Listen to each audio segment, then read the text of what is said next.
Hey everyone, today's video I wanted to go over the Epic 7 8th anniversary. They just did a live stream the other day previewing all of the updates, and they've dubbed this new chapter of Epic 7 as Infinity. So if we take a look at some of the highlights here, I think one of the cool things they're bringing us is this Paradise Lost side story. It's basically going to be exploring the origin story from the first world. So we'll be getting a look at some of the units from this. There's going to be Lisette, who is essentially the first incarnation of Diche, who's the goddess. We're also going to get a look at Kayron's origins, which would be pretty interesting. They've showcased a lot of different art for him, so curious to see where they go with that. And they're also showing off a key character is going to be Politis as part of this. So this is going to be the first Politis. So curious to see how this side story shapes up. And again, it's titled Paradise Lost. One of the other things I really liked is the new ML5 coming up. Lisette, as they mentioned, she's essentially DJ. I think a lot of folks are dubbing her as the improved Ruel based on her kit. She's going to have some crazy stuff, and I'm sure she'll have a big impact on the meta. So looking forward to seeing how she's going to play out.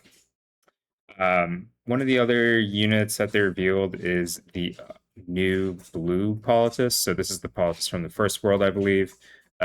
She's got an interesting skill kit as well, and kind of a cool design. So looks like both of these units are going to be coming up in the next couple weeks for some of the banners. One of the other things they introduced is a lot of QOL. So one of the things they mentioned here is an improvement on the background battling.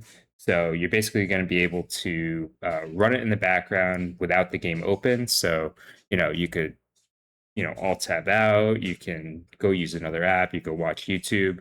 It's going to battle in the background. So you don't need to keep Epic 7 active in order for it to keep farming. So that's a nice improvement for those that don't, have like the battery life on their phone or something like that, or just want to do other things, right? One of the other cool events that they're doing is this equipment charm refund. So basically, you're going to get a lot of charms just for enhancing gear. I think they realize charms is a big gap for a lot of units or people. So they're giving us a little bit of an event to help alleviate that. One of the other things they mentioned is there's a new hunt they're introducing to let us farm some of these older sets. So Warfare, Pursuit, Riposte, and Reversal. Currently, you can only get them in Rift, which is really hard to get good pieces for them. So they're actually introducing a new hunt called Ogre. So you'll be able to farm those sets a lot easier, which is great. One other piece of QL that I really like is the upcoming profile card changes. So, first of all, they're adding some additional layers for artists, but I think the biggest thing that they're adding is the ability to gift it to your friends. So, there's a lot of commission artists. Right now, they would have to like log into your account and make the card on your account. But now they can gift it to you in the mailbox, which lets them do it on their own machine. And it's just a lot safer for you as well if you want a cool profile card. So I'm sure we're going to see an influx of really cool profile cards soon. In terms of like new PvP content, they're actually giving us a 3v3 arena with kind of interesting effects. So you'll see here, even there's like some strays effects from his boss model. So he's got like the crazy skin aura, and then some of his abilities are also from the story mode.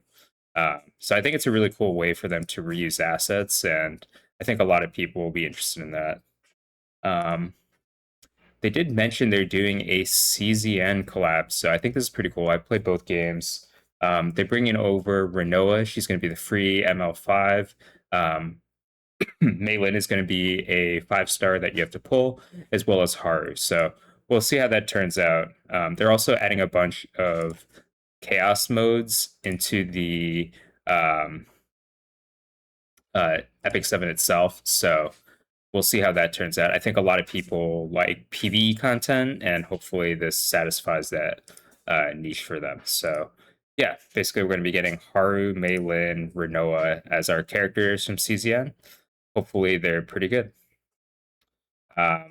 Outside of that, let's see. Uh, they did mention, yeah, this is the CZN mode. It's going to be like a roguelike in E7. The rewards are not great right now, but it's going to be something permanent in the game, so they'll add rewards as time goes.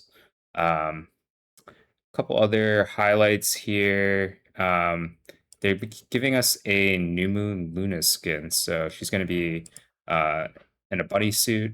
And I think they also commented that there's going to be a bunch of other characters coming. So the theme of bunnies is going to be pretty prevalent for some of the upcoming units.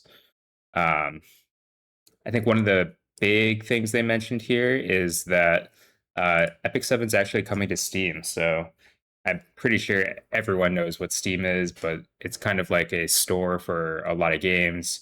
Having Epic 7 on there is pretty nice, convenient for a lot of people that play on PC. I'm sure it's going to get us a lot of new players as well. So I'm looking forward to seeing what's going on with that. And I think they also mentioned that they're going to be opening up a brand new server for the Steam launch. So um, I think that's kind of an important factor for people that are a little hesitant to join existing servers like global. This way they can play with people on a fresh start.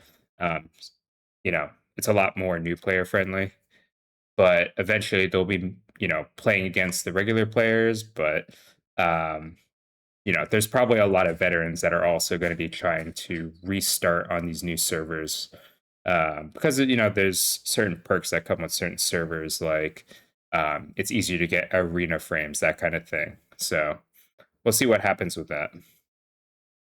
Um, let's see what else is kind of interesting.